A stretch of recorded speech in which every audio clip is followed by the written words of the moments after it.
Assalamualaikum, salam sejahtera. Anda sedang menonton Agenda Awani. Agenda Awani malam ini kita akan bersama dengan Tan Sri Anwar Musa, Menteri Wilayah Persekutuan, dan saya ingin membuka diskusi ini dengan mengambil kira dan juga bertitik tolak daripada kenyataan media oleh Sri Paduka Baginda Yang di-Pertuan Agong pada hari Rabu lepas, di mana antara perkara yang diletakkan ataupun dititahkan Baginda ialah Sri Paduka Baginda menzahirkan harapan agar jangkitan wabak COVID-19 dapat dilandaikan segera dan berpandangan vaksinasi merupakan satu-satunya exit strategi bagi mengawal penularan wabak COVID-19 dan juga bagaimana perlunya untuk Parlimen dibuka, bagaimana kita melihat saling hubung di antara keduanya dan bagaimana strategi Kementerian Wilayah Persekutuan. Assalamualaikum, salam sejahtera. Terima kasih Tan Sri Anwar Musa kerana bersama dengan kami dalam Agenda Awani pada malam ini. Ramai yang bercerita mengenai keperluan Parlimen untuk dibuka, tetapi Tan Sri, kalau daripada perspektif kerajaan pada hari ini, bagaimana nantinya kalau dibuka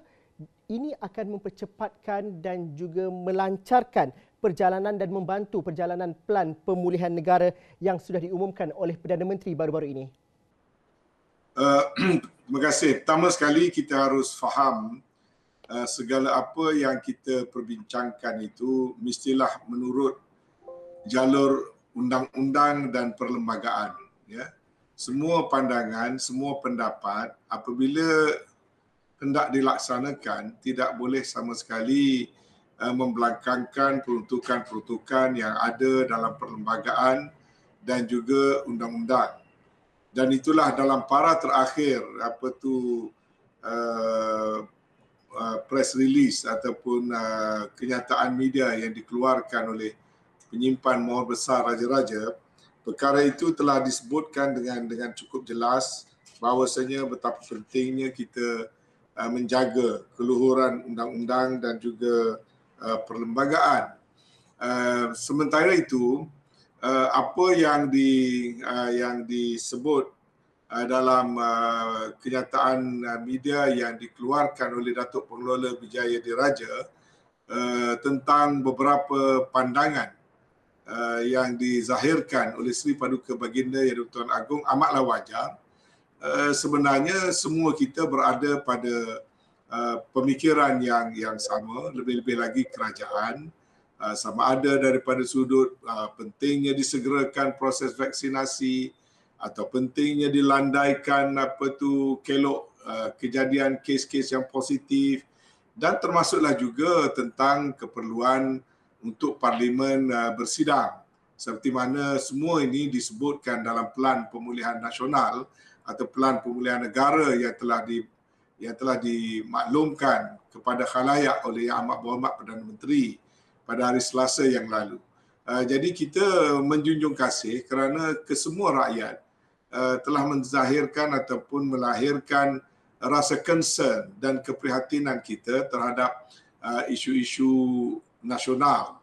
Jadi dalam hubungan ini, yang dimaksudkan dengan persidangan Parlimen macam yang disebut dalam pandangan Sri Paduka Baginda Yang di-Pertuan Agong, berpandangan supaya Parlimen diadakan secepat mungkin. Istilah di situnya adalah secepat mungkin. Artinya Sri Paduka Baginda Yang di-Pertuan Agong sangat memahami tentang keperluan-keperluan peraturan dan undang-undang apabila Baginda tidak secara spesifik menyatakan bila, tetapi menekankan ianya perlu disegerakan dan ianya perlu diadakan secepat mungkin.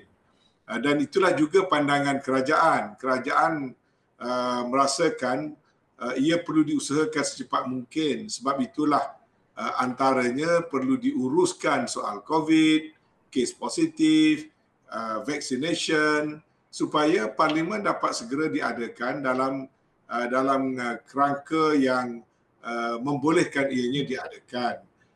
Banyak orang yang tidak begitu memahami secara terperinci pada masa ini apabila proklamasi darurat telah diadakan, ordinan yang pertama yang telah ditandatangani oleh Sri Paduka Baginda Yang di-Pertuan Agong pada 11 hari bulan Januari antara lain yang telah menyebutkan tentang Parlimen kuasa ataupun keperluan memanggil Parlimen itu digantung.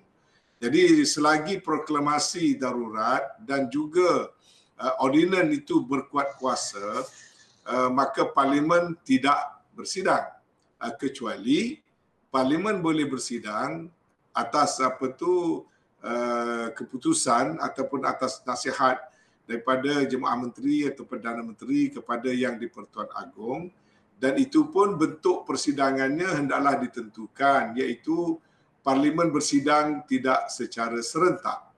Berapa lama Tan Sri untuk kita menunggu dan juga kita nak melihat kesediaan itu Tan Sri, kalau dapat kita fahami? Dia ada dua cara untuk melihat kepada perkara ini. Yang pertama, kalau persidangan secara tidak serentak, artinya persidangan hanya pada Dewan Rakyat bagi membincangkan perkara-perkara yang spesifik dan tertentu, ianya boleh diadakan dalam masa yang agak cepat, bergantung kepada keputusan Ketua Majlis iaitu Perdana Menteri untuk menasihatkan kepada Yang di-Pertuan Agong, ya. Tetapi kalau dimaksud persidangan Parlimen itu untuk meluluskan undang-undang, ya, artinya dua dewan kena bersidang serentak, iaitu Dewan Negara dan Dewan Rakyat. Dan kita perlu faham kalau itu berlaku, kuasa Yang di-Pertuan Agong di bawah darurat sudah tidak ada lagi. Artinya undang-undang ataupun ordinan itu dibahas, dilulus, kemudian ditukar menjadi suatu akta. Mana kita memindahkan daripada bentuk ordinan kepada bentuk akta. Jadi kalau mengikut dalam keadaan yang normal dan biasa, ya, proklamasi darurat tamat pada 1 hari bulan 8. Ordinan boleh berkuat kuasa selama 6 bulan selepas proklamasi darurat tamat. Dan dalam tempoh 6 bulan itu, kalau ianya masih mahu dipakai selepas darurat, yakni selepas tempoh 6 bulan dari tamat darurat, ianya wajib mesti dibawa ke Parlimen. Kalau tidak, dianya tidak lagi berkuat kuasa selepas 6 bulan. Maka dalam kata lain, Parlimen hendaklah mengadakan persidangan dalam tempoh within 6 bulan selepas 1 hari bulan Ogos. Ya? Perkara kedua yang mesti kita fahami ialah dalam perlembagaan menyatakan Parlimen mesti bersidang tidak lewat daripada 6 bulan daripada tarikh persidangan sebelumnya. Ini satu lagi perkara yang kita kena fahami. Jadi daripada tarikh persidangan yang lalu perlu ditolak waktu tempoh darurat kerana dia tidak dihitung dalam tempoh 6 bulan yang dimaksudkan. Kalau kita masih ingat persidangan proklamasi darurat kira-kira sebulan selepas Parlimen dahulu. Sidang Parlimen yang terdahulu. Jadi kalau kita gabungkan dua-dua itu bermakna Parlimen mesti bersidang kira-kira 5 bulan daripada tempoh selepas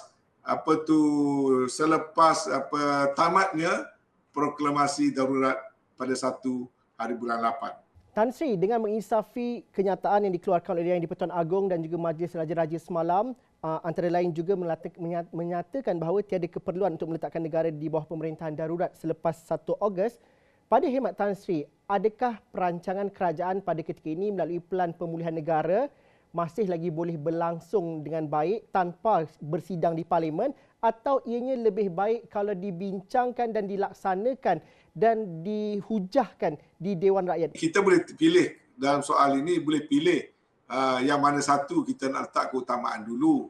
Tapi dari segi kerajaan pada masa ini, ya, kerajaan belum lagi membincangkan atau memutuskan sama ada perlu nak ada proklamasi darurat untuk sambung ataupun kita cukup setakat 1 hari bulan 8, ya.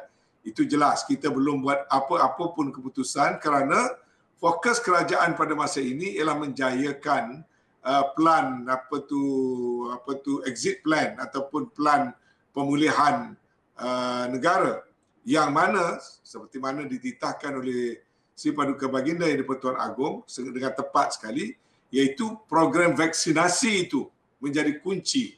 Kalau sudah kita mencapai tahap 50-60% vaccination, automatik bermakna Parlimen juga mungkin lebih selamat untuk mengadakan persidangan.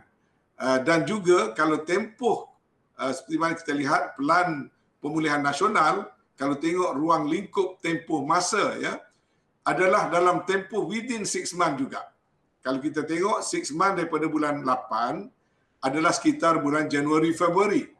Tetapi Pelan Pemulihan Nasional mensasarkan 80% vaksinasi pada akhir bulan Disember. Apa makna tafsiran daripada kedua-duanya ini? Bermaknanya tempoh pemulihan nasional adalah dalam ruang lingkup sebelum 6 bulan pasca proklamasi darurat. Artinya, kita ada dua pilihan. Pertama, kita tidak perlu menyambung darurat kerana ordinan itu sendiri masih boleh berkuat kuasa selama 6 bulan.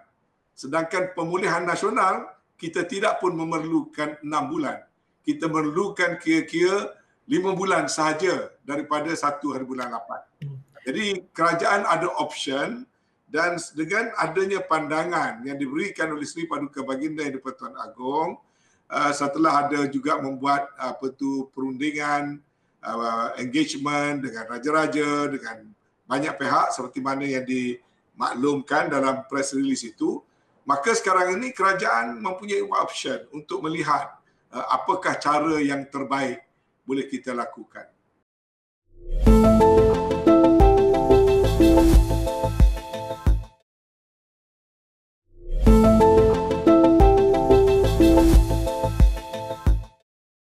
Okey, bertemu lagi kita dalam agenda awani. Menteri Wilayah Persekutuan Tan Sri Anwar Musa masih lagi bersama dengan saya menjelang 8 hari bulan, ataupun menjelang bulan Ogos nanti.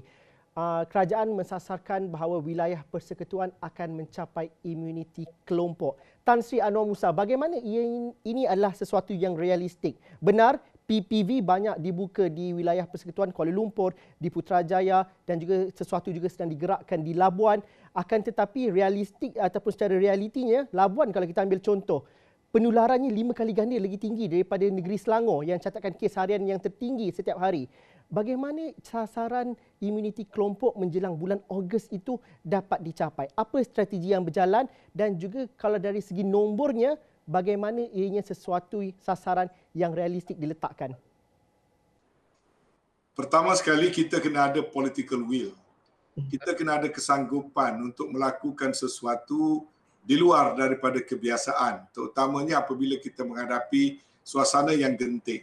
Kita mesti decisive. Kita mesti mempunyai kekuatan politik dan juga kesungguhan untuk melipat gandakan dengan meletakkan prioriti yang betul.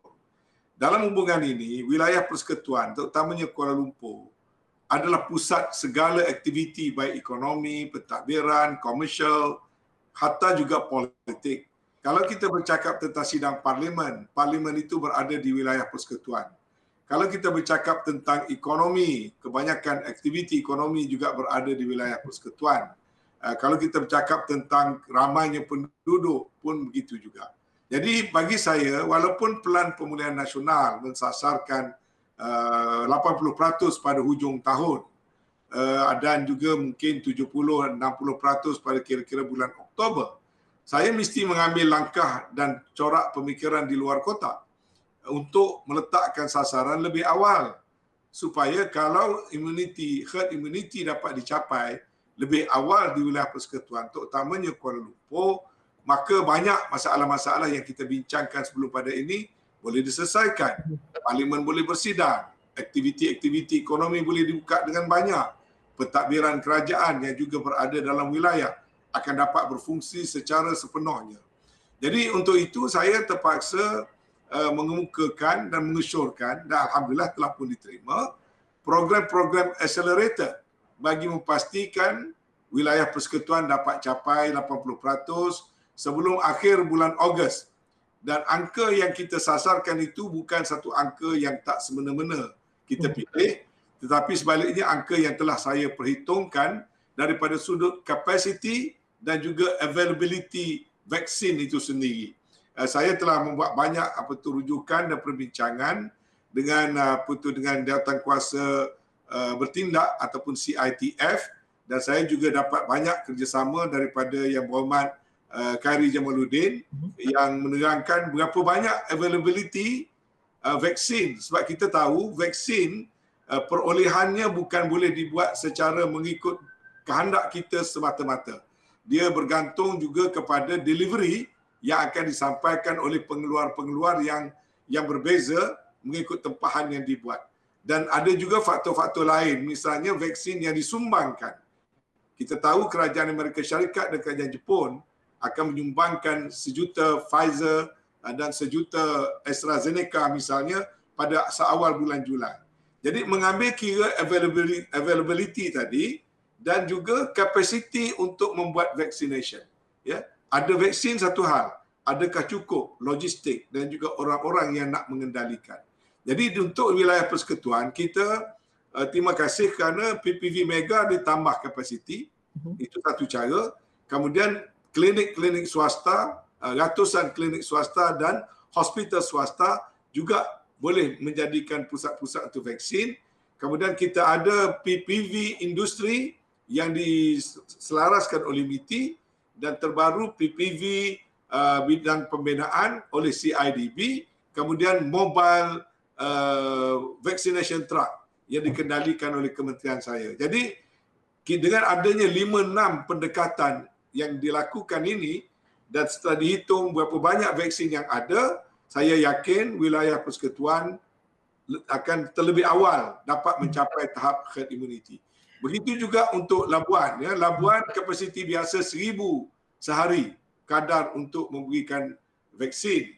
Tapi oleh kerana kes di Labuan itu begitu serius, kita telah memutuskan dalam tempoh tak lebih daripada 4 minggu daripada sekarang, kita mesti capai tahap 80%. Artinya, untuk Labuan sebagai sebuah pulau, kerana kita perlu contain dan perlu wujudkan suasana selamat di situ, kerana terdapatnya varian baru ataupun BOC, variant of concern, yang mempunyai tahap jangkitan yang lebih berbahaya. Jadi kita sementara dia merupakan sebuah pulau, kita kena buat intervention yang cepat. Jadi kena ambil langkah-langkah luar biasa. Misalnya saya memastikan kawasan hotspot mulai daripada 2 hari semalam total lockdown, no movement at all. Soal kapal, soal oil rig, sign on, sign off, kita mesti berhentikan dulu kepada tahap minimum. Dan gerakan vaccination mesti dinaikkan ke 300%. Setiap hari sekurang-kurangnya 3,000 vaccination mesti disiapkan di Labuan untuk tempoh sekurang-kurangnya 2 minggu daripada sekarang. Jadi ini semua telah kita hitung, kita tengok dianya adalah boleh dilaksanakan. Kalau nak kata payah, memang payah. Misalnya bila saya lockdown di Labuan putus bekalan makanan. Saya petang ini akan ke lapangan terbang TUDM untuk menghantar beberapa ribu paket termasuk 14,000 daripada JKM, 15,000 paket daripada Yayasan Wilayah dan Kementerian untuk dihantar ke sana. Walaupun agak susah dan luar biasa, kita mesti melakukan. Cuma jaminan sayanya ialah wilayah persekutuan Labuan akan disempurnakan 80% vaccination seawal minggu pertama bulan Julai yang akan datang, sementara untuk Kuala Lumpur sebelum akhir bulan Ogos. Dan ini mesti dilakukan tanpa sebarang hesitation. Tan Sri, saya suka apabila mendengar cerita ada rakan-rakan di Astro Awani yang tinggal di Kampung Baru terima vaksin dengan cara truk yang bergerak itu. Dapat surat dan juga mudah untuk orang-orang kat Kampung Baru tu untuk divaksin, hujung bulan ni dapat suntikan kedua. Ini syabas saya ucapkan. Akan tetapi Tan Sri, ini juga kita perlu sampaikan kepada warga wilayah secara menyeluruh supaya kemudahan-kemudahan yang diadakan ini, perkara-perkara yang dibantu kepada mereka ini dapat sampai kepada mereka. Mereka ambil ownership untuk terlibat sama. Bagaimana itu berlaku Tan Sri dan keyakinan mereka untuk menerima vaksin? Bagaimana ini digerakkan juga? Saya bersyukur sebenarnya sejak kita lancarkan projek ini, kita dapati sambutan dan keinginan daripada masyarakat itu sendiri tampil ke hadapan dan mengikuti ataupun mendapatkan khidmat daripada vaksin secara bergerak ini. Dan bukan saja Kampung Baru, minggu ini kita akan juga ke Sungai Penchala, kita akan ke Kampung Padang Balang, kita akan ke Pasar Borong Selayang, Pasar Harian Selayang dan sebagainya. Jadi sebenarnya asalkan masyarakat menyambut seruan ini maka insya-Allah ianya akan tetap sampai kepada mereka kerana saya sedang menambah jumlah truk. Macam hari itu kita mulakan dengan hanya 3-4 truk ya. Tetapi mulai besok kita tambah kepada 12 dan menjelang awal bulan Julai atau pertengahan bulan Julai kita akan tambahkan sampai ke 40 truk. Bermakna kita punya outreach ini akan sampai ke segenap pelosok wilayah persekutuan. Jadi saya tidak terlalu risau dari segi itu asalkan kita mendapat bekalan vaksin yang mencukupi, keupayaan logistik untuk melaksanakan secara lebih besar. Daripada minggu lepas kita diperuntukkan 24,500 dos. Minggu ini kita akan cuba laksanakan 32,000 lebih dos ya. Dan apabila kita pergi full swing pada 40 buah truk dengan 600 dos bagi satu truk, kapasiti kitanya adalah 7 kali ganda, iaitu kira-kira 24,000 sehari. Boleh kita lakukan suntikan selain daripada sistem-sistem lain yang juga terus berjalan serentak di wilayah persekutuan. Jadi itu sudah pun diatur, briefing yang terperinci telah pun saya buat pada pagi tadi dan insya-Allah program ini akan berjalan dengan baik dan rancak. Akhirnya sekali Tan Sri, mungkin apa kerisauan Tan Sri pada ketika ini dengan program vaksinasi? Kerana akhirnya selain daripada cabaran untuk kita menyediakan logistik dan juga bekalan vaksin itu, rakyat juga risau kalau pertentangan politik itu terlampau kuat. Tan Sri orang politik, sudah pasti Tan Sri lebih arif mengenai perkara ini. Tapi dalam aspek ini, bagaimana berganding bahu bersama-sama untuk memastikan program ini dapat dilaksanakan terlebih dahulu. Kalau ada pertentangan dan sebagainya pun harus diredakan suhunya, harus dikurangkan ketegangannya. Kita tidak boleh mendahulukan politicking. Apa juga cita-cita kita, apa juga kemahuan kita, apa juga hasrat kita, hendaklah dikorbankan dulu pada masa ini. Kita dahulukan rakyat, kita dahulukan agenda menyelamatkan nyawa. Kita dahulukan usaha untuk sama-sama kita keluar daripada masalah ini kerana kita tahu kita memang boleh melakukannya. Dan plan ataupun agenda yang baru diumumkan, agenda pemulihan negara itu, ada suatu benda yang sangat doable. Kita boleh merendahkan kes kepada angka bawah 4,000, kemudian turun pada 2,000, kemudian turun pada 3 digit. Kita boleh kerana kita pernah melakukan demikian. Tapi kalau kita utamakan politik, kita nak buat pilihan raya, kita nak adakan aktiviti yang kita tahu tidak menyumbang kepada mengekang wabak, maka prioriti kita adalah salah pada saya. Jadi sebab itu, kalaupun kita tangguh sekejap cita-cita dan selera politik kita 4-5 bulan, selepas itu bila semua dah selamat, kita boleh kembali untuk lakukan kegiatan politik kita seperti mana biasa. 4-5 bulan bukanlah lama, tetapi kalau kita tidak berada dalam satu plan yang sama ataupun kita terus menimbulkan masalah politik sehingga timbul ketidakstabilan macam yang digambarkan oleh Sri Paduka Baginda Yang Pertuan Agong dan juga pandangan Majlis Raja-Raja, maka orang kata kita akan menggagalkan rancangan kita sendiri. Okay.